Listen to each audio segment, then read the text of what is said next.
இந்த மீனராசி அதிபதியே குரு தாங்க. இப்ப குரு இவங்களுக்கு யோகத்த குடுக்க காத்திருக்காருன்னு சொல்லலாம். பொதுவா இந்த மீனராசிக்கு 10ஆம் இடத்த குரு பார்வை செய்யார். இன்னொன்னு 8ஆம் இடத்தையும் பார்க்கிறார். அப்ப இவங்க 8ஆம் இடங்கிறது அவமானம், பிரச்சனைகள், தொந்தரவுகள் அத விலக்க தயாராகிவிட்டார். 10ங்கிறது தொழில் சம்பந்தப்பட்ட விஷயத்துல விருத்தி பண்ண அப்ப தொழில் ரீதியாக நெறைய தங்கு தடைகள் இருந்தது. அந்த விருத்தி பண்ண வந்துட்டார். 12ஆம் இடத்த குரு பார்க்கலாம் மருத்துவ செலவுகள் குறைக்க ஆயிட்டார். இப்ப நெறைய போன வருடங்களா தான் தொழில்ல டல்லு, மருத்துவ செலவு, கையில இருக்க காசு கரைஞ்சுகிட்டு இருந்தது. இது மாரி இருந்தது. இப்ப ஜென்ம சனியாக இருந்தாலும், குரு பார்வை சுபமா இருக்கிறதுனால அடுத்த வளர்ச்சிய கொண்டு வரப் போகிறார். இப்ப இதுல இன்னொரு விஷயம் என்னன்னா, குழந்தைகள் வகையில் ஆதாயம் உண்டு. மாணவர்களுக்கு படிப்பில் திறமையாக இருக்க போகிறார். நெறைய விஷயங்கள் கத்துக்க போறாங்க.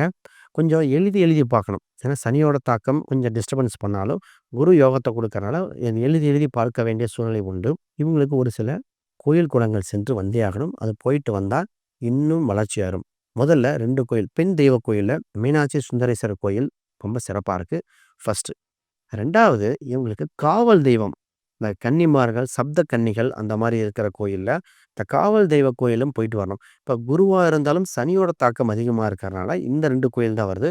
குரு இயற்கையாவே கொடுக்க ரெடியா இருக்கார். தடுக்கிற கிரகத்துக்கு தான் இந்த பரிகாரம் கொடுக்கப்பட்டிருக்கு.